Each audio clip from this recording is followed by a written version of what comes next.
Video में हमने biology में ब्लूप्रिंट की बात की थी और आज हम बायोलॉजी में जो चैप्टर फर्स्ट है जो एग्ज़ाम में 2 मार्क्स का आएगा जिसमें 2 क्वेश्चंस आएंगे। एक तो आएगा एमसीक्यू का और दूसरा आएगा वेरी शॉर्ट। तो आज मैंने कुछ एमसीक्यू वाले जो क्वेश्चंस है, मतलब आप चाहे एमसीक्यू वाले समझ लो चाहे वेरी शॉर्ट वाले समझ लो, मतलब मैंने छोटे छोटे क्वेश्चंस ही बनाए हैं उसके अंदर कि उस चैप्टर में से आपको बड़े क्वेश्चंस तो देखने ही नहीं है, आपको बिल्कुल 1 लाइन वाले क्वेश्चन देखने हैं। तो एमसीक्यू के अकॉर्डिंग भी आ सकते हैं, वो वेरी शॉर्ट में भी आ सकते हैं। तो कुछ क्वेश्चंस मैंने बनाए हैं, उस क्वेश्चंस को ध्यान में रखते हुए आपको उस चैप्टर की तैयारी करनी है। जैसे मैं क्वेश्चंस बना रही हूँ उसी टाइप के क्वेश्चंस आपको देखने हैं, तो आपकी पूरी बुक की उस चैप्टर की रीडिंग करनी है। तो एक बार थोड़ी सी मैं आइडेंटिटी दे देती हूँ कि आपको इस चैप्टर से किस टाइप के क्वेश्चन पूछे जा सकते हैं। जैसे देखो, मैंने फर्स्ट क्वेश्चन बनाया है, which term is use to describe such morphologically and genetically similar individual. तो ये आपने देखा था कि जब एसेक्सुअल रिप्रोडक्शन होता है तो उसके अंदर जो भी न्यू इंडिविजुअल होता है वो अपने पेरेंट्स के मॉर्फोलॉजिकली और जेनेटिकली सिमिलर होता है, हूबहू वैसा का वैसा होता है। तो आप सोचो उसके लिए अपन क्या टर्म यूज में लेंगे। तो एसेक्सुअल रिप्रोडक्शन में जो भी इंडिविजुअल है बर्थ हुआ है मॉर्फोलॉजिकली और जेनेटिकली क्या होता है, सिमिलर होता है, तो अपन वहाँ पे क्या टर्म यूज करते हैं, क्लोन टर्म यूज करते हैं। तो इसका आंसर क्या हो जाएगा, क्लोन हो जाएगा। आंसर क्या होगा इसका, क्लोन। देखो नेक्स्ट क्वेश्चन, तो मतलब इसी टाइप के क्वेश्चन बन गए आपके पास में। अगले नेक्स्ट क्वेश्चन मैंने लिया है एसेक्सुअल रिप्रोडक्शन से उठाया है, विच type of asexual reproduction occur in Penicillium. या फिर आप ये सोच सकते हो कि जो पेनिसिलियम है उसमें किस टाइप का एसेक्सुअल रिप्रोडक्शन होता है। तो वहाँ पे देखो तुम्हें पेनिसिलियम का दे रखा है, हाइड्रा का दे रखा है, बहुत सारे ऐसे एग्जाम्पल दे रखे। तो मैंने उन सभी में से एक एग्जाम्पल पुटअप कर लिया, तो आपको बाकी के एग्जाम्पल भी याद करने। तो क्या आ जाएगा, कोनेडिया, है ना। देखो याद है क्या, पेनिसिलियम में इस टाइप के ऐसे ऐसे कोनेडिया बनते हैं, इस टाइप के, है ना। फिर ये स्पोर से टूट करके अलग हो जाते हैं और फिर ये क्या करने लगते हैं, रिप्रोडक्शन करने लगते हैं। तो मैंने केवल किसका एग्जाम्पल लिया है, इसका आंसर कॉनेडी है। मैंने पेनिसिलियम का लिए, आपको बाकी के और भी एग्जाम्पल देखने हैं। फिर देखो, which plant give flower, sorry मैंने आर नहीं लिखा, फ्लावर वंस इन 12 ईयर्स। देखो एक ऐसे कॉलम सा बना हुआ है, उसके अंदर 1 मंथ 2, है ना, ऐसे दे रखे हैं ना। कुछ एनुअल के एग्जाम्पल दे रखे हैं, कुछ बाइनियल के एग्जाम्पल दे रखे हैं, कुछ एक 12 ईयर्स का एग्जाम्पल दे रखा है तुम्हें, और एक वो बम्बू वाला दे रखा है ना, 100 साल वाला दे रखा है एग्जाम्पल। तो 12 साल में एक बार, मतलब ये जो प्लांट है जीव, देखो उसमें एग्जाम्पल ऐसे हैं, कुछ प्लांट ऐसे होते हैं कि अपनी लाइफ में 1 एनुअल वाले होते हैं, एक सीजन वाले, एक बार फ्लावर लगे और वो ख़त्म हो गए, नई सीज़न में नए उगाने पड़ेंगे। कुछ प्लांट ऐसे होते हैं कि जिंदा तो बहुत साल तक रहते हैं, है ना, और लेकिन उनमें फ्लावर, जैसे 12 साल हो गए फ्लावर लगे, वो प्लांट जिंदा है, फिर 12 साल हो गए फिर फ्लावर लगेंगे, नहीं प्लांट तो नहीं मरा ना, लेकिन कुछ में प्लांट भी मर जाता है। तो इसीलिए आपको वो सभी टाइप के एग्जाम्पल ध्यान में रखते हैं, जैसे एक बार किया फिर उसकी डेथ हो गई। फिर इसमें क्या हुआ, बाइनियल या पेनेरियम बहुत साल तक जीवित है, लेकिन फ्लावर 12 साल से एक बार लगते हैं। कुछ प्लांट ऐसे होते हैं बहुत साल तक जीवित रहते हैं, हर सीज़न, एक पर्टिकुलर सीज़न में उनके फ्लावर लगते हैं। एक बम्बू ऐसा होता है कि मतलब 100 साल तक जीवित रहता है। अब जैसे ये है कि उसके मान के चलो 100 के, जैसे 80 साल का हो गया, उसके फ्लावर लगे, उसके अंदर वो प्लांट ख़त्म हो जाएगा इस तरीके से। तो ये आपको पता है नीला कुरेंजी है ना, नीला कुरेंजी। तो 12 साल में एक बार फ्लावर लगते हैं, और इसके जो फ्लावर लगते हैं वो आई होप ब्लू कलर के होते हैं, मतलब इतने सारे लगते हैं एक साथ, इतने सारे लगते हैं कि ऐसा लगता है कि अर्थ की वो सरफेस है पूरी ब्लू कलर से क्या हो चुकी है, कवर हो चुकी है।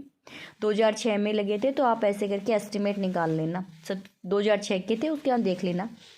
Give 1 example isogametes in the following. देखो वो आइसोगैमिट्स ऐसे तो बहुत सारे होते, लेकिन तुम्हें तुम्हारी बुक के अंदर एक डायग्राम है, उसके नीचे आइसोगैमिट्स का एग्जाम्पल दे रखा है, तुम्हें वही याद करना है। ऐसे बहुत सारे एग्जाम्पल, लेकिन तुम्हें तुम्हारी बुक का याद करना है। तो आइसोगैमिट्स का तुम्हारी वाली बुक के अंदर जो आंसर एग्जाम्पल दे रखा है वो दे रखा है क्लेडोफोरा, ठीक है, तो तुम्हें यही याद करना है। क्लेडोफोरा याद रखना, बता रही हूँ बुक है, उसके नीचे ड्राइंग बनी है, उसके नीचे नाम दे रखे एग्जाम्पल, तो वो एग्जाम्पल तुम्हें याद करने हैं। इन द फॉलोइंग डाइसियस प्लांट, अब वही बात आ गई, वो फिर तुम्हें क्या करेगा, तुम्हारी वाली बुक के एग्जाम्पल देगा, तो उसने डाइसियस प्लांट पूछा है ना, अलग अलग वाले, तो तुम लोग उसका आंसर क्या दोगे, पपैया और डेट प्लम। तुम्हारी वाली बुक बच्चों, बुक वाले याद करने हैं, ऐसे बहुत सारे एग्जाम्पल होते हैं, डेट प्लम और और पपैया, ठीक है। डाइसियस मतलब अलग अलग हुआ ना, डाइसियस का मतलब मेल गैमिट और फीमेल गैमिट अलग अलग फ्लोर पर लग रहे। फिर देखो कॉकरोच है ना, तो कॉकरोच सेक्सुअलिटी के बेस पे कैसा है तुम्हें पता है, यूनिसेक्सुअल है। कॉकरोच मेल और फीमेल दोनों अलग अलग होते हैं, मतलब इस टाइप के क्वेश्चन तुम्हें पढ़ने हैं। मेरा मकसद ये है तुम्हें ये बात बताने का। फिर है Bryophyta are the which type of plant according to ploidy, तुम्हें पता है ब्रायोफाइटा का जो मेन प्लांट होता है वो हमेशा हैपेलोइड होता है, याद रखनिया। ब्रायोफाइटा का मेन प्लांट कैसा होता है, तो वो लाइन दे रखी हो, तुम्हें वो लाइन पढ़ लेनी है बुक से। What is the ploidy of myocytes, ये लास्ट ईयर भी क्वेश्चन आया था। मियोसाइट बोलते हैं मदर सेल को, मदर सेल। और सुनो ये मदर सेल्स भी किसके लिए दे रखी है, डिपेलोइड, तो तुम्हें याद करनी है। ब्रायोफाइटा के लिए नहीं पूछा इसने कि ब्रायोफाइटा की मदर सेल तो हैपेलोइड होती है, लेकिन ये डिपेलोइड की बात करना है, तो मियोसाइट जब भी पूछे तो तुम्हें कौन सा बताना है, डिपेलोइड होती है, हैपेलोइड मत करके आ जाना, ये बात याद रखना। How many chromosome in gamete of fruit fly, तो तुम्हें पता है फ्रूट फ्लाई तो मॉर्गन वाली है, कितने होते हैं इसमें, 8 क्रोमोसोम होते हैं, लेकिन इसमें क्या पूछा है, गैमेट में पूछा है, तो गैमेट में कितने हो जाएंगे, 4 क्रोमोसोम हो जाएंगे, आधे होते हैं, सीधी सी बात है, तुम्हें पता है गैमेट में तो टोटल कितने होते हैं, 8 होते हैं, तो आधे हो गए 4। The female gamete undergoes development form a new organism without fertilization, ये बहुत अच्छा क्वेश्चन है, और इसके एग्जाम्पल भी तुम्हें देखने, शायद मैंने एक क्वेश्चन बनाया एग्जाम्पल का, लेकिन फिर भी तुम्हें और भी एग्जाम्पल दे रहे, इसके एग्जाम्पल बहुत अच्छे से। यानी फीमेल गैमेट है, बिना फर्टिलाइजेशन के न्यू ऑर्गेनिज्म कर रहा है, तो क्या कहोगे, पार्थेनोजेनेसिस, पार्थेनोजेनेसिस।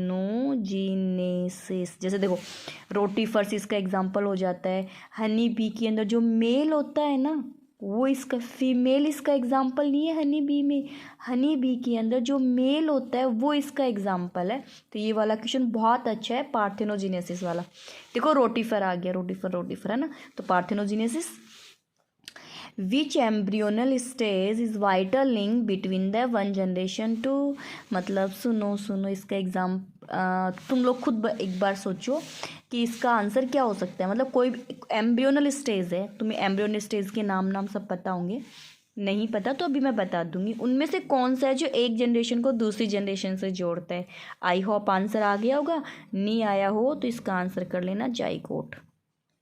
क्यों जाइगोट ही तो होगा ना, मेल गैमेट और फीमेल गैमेट दोनों अलग अलग है, दोनों मिलकर के क्या बनाएंगे, जाइगोट। और वो जाइगोट ही तो आगे जाके क्या बनेगा, मोरूला बनेगा, ब्लास्टुला बनेगा, है ना, उसके बाद में वो फिटस बनेगा, वो बेबी बनेगा। तो एक जनरेशन 2 जनरेशन के बीच में कौन आ रहा है, जाइगोट आ रहा है। बहुत अच्छा क्वेश्चन है। What is the ploidy of zygote in bryophytes, देखो ब्रायोफाइटा का पहला क्वेश्चन मैंने क्या बनाया, ब्रायोफाइटा का मेन प्लांट कैसा होता है, हैपेलोइड।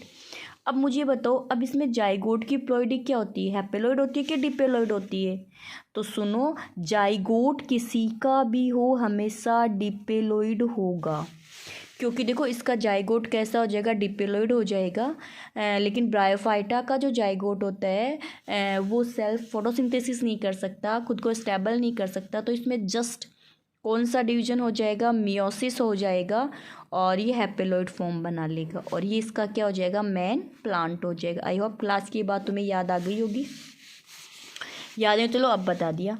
Mail and female gamete are formed in different individual which term is use in plant, देखो क्या कहा कि मेल और फीमेल दोनों अलग अलग है प्लांट में, तो अभी ऊपर किया है डाइसियस किया है ना, विच फ्लोइंग डाइसियस प्लांट है ना, तो डाइसियस में क्या होगा, 2 अलग अलग प्लांट है, एक प्लांट पे मेल फ्लावर और एक प्लांट पे फीमेल फ्लावर। प्लांट की बात कर रही हूँ मैं। अगर एक प्लांट है, सुनो इधर देखो, जैसे एक प्लांट है, एक प्लांट पे प्लांट एक है, यहाँ फीमेल फ्लावर लग गया और यहाँ पे मेल लग गया। चलो ऑब्वियसली फ्लावर की बात करो तो अलग अलग है, यूनिसेक्सुअल फ्लावर, लेकिन प्लांट तो मोनोसियस हुआ ना। प्लांट एक ही प्लांट पे फीमेल वाला भी है और एक ही प्लांट पे मेल वाला भी, इसीलिए प्लांट क्या हो गया, मोनोसियस। लेकिन अभी क्या कह रहा है, एक प्लांट मतलब दोनों अलग अलग है, दोनों अलग अलग है तो क्या बोलोगे, डाइसियस बोलोगे। तो ये कुछ क्वेश्चंस मैंने बनाए थे, आपको इन्हीं क्वेश्चंस को बेस बना करके इस चैप्टर की तैयारी करनी है। बड़ा क्वेश्चन यहाँ से कुछ आने वाला है नहीं। आई होप तुम्हें क्वेश्चन बहुत अच्छे लगे होंगे। अगर अच्छे लगे तो मुझे कमेंट्स बॉक्स में बता देना, ताकि मैं आगे वाले चैप्टर भी तुम्हें इसी टाइप से करवा दूँ। ओके।